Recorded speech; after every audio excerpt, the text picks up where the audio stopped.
Praise the lord. Good morning. ఈ దిన దేవుని వాగ్దానము 2వ దిన వృత్తాంతాల గ్రంథము 15వ అధ్యాయము 7వ వచనము. మీరు బలహీనులు కాక ధైర్యమును వహించుడి, మీ కార్యము సఫలమగును.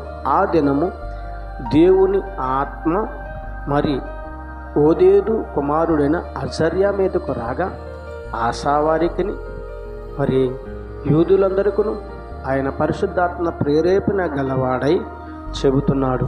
ఈ దినము మీరు ప్రయత్నించిన ప్రయత్నాలలో దేవుడు మీకు తోడుగా ఉంటానని, మీరు ప్రయాణం చేసే ప్రయాణంలో దేవుడు తోడుగా ఉంటానని, ప్రతి విషయంలో మీకు తోడుగా ఉండి మిమ్మల్ని నడిపిస్తానని ఆ దినము ప్రవక్త అయిన మరి ఓదేదు కుమారుడైన అజర్యా ద్వారా మరి ఆశా బెన్యామీలతోనూ యూదావారులతోనూ మాట్లాడి ఉండగా ఈ దినము నీతో పరిశుద్ధాత్మ దేవుడైన ప్రభువైన యేసుక్రీస్తు వారు మాట్లాడుతున్నారు.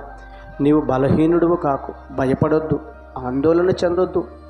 నీవు ఎటువంటి కార్యములు తలపెట్టి ఉన్నావో, ఎటువంటి ప్రయాణాలు చేయవలని తలపెట్టి ఉన్నావో, ఎటువంటి ప్రతిఫలాల కోసం ఎదురు చూస్తున్నావో, నా ప్రయాణము చక్కగా సాగదేమో, నా కార్యము సఫలమవదేమో, నా కార్యములకు నా ప్రయాణానికి ప్రతిఫలములు రావేమో అని బలహీనముగా ఉండి బాధపడక, బెదరక, బెంగపడక నీ కార్యములన్నిటిని మరి దేవుడే నీహో పాదముల చెంత పెట్టి ప్రార్థించిన ఎడల ఆ దినము మరి ఆశా యూదావారిని బెన్యామీలువని రక్షించిన దేవుడు ఈ దినము పరిశుద్ధాత్మ దేవుని ప్రభువైన యేసుక్రీస్తు వారు ఈ యొక్క ఉదయకాల సమయంతో మాట్లాడుకుండగా నీవు ఆయన మాటను నమ్మి ప్రార్థించి ఆయనను వెంబడించి ఆయన వైపు మళ్ళిన ఎడల నిన్నును నీ కుటుంబాన్ని నడిపిస్తానని ఈ దినము దేవుడు వాగ్దానము ద్వారా స్పష్టముగా నీతో మాట్లాడుతున్నాడు.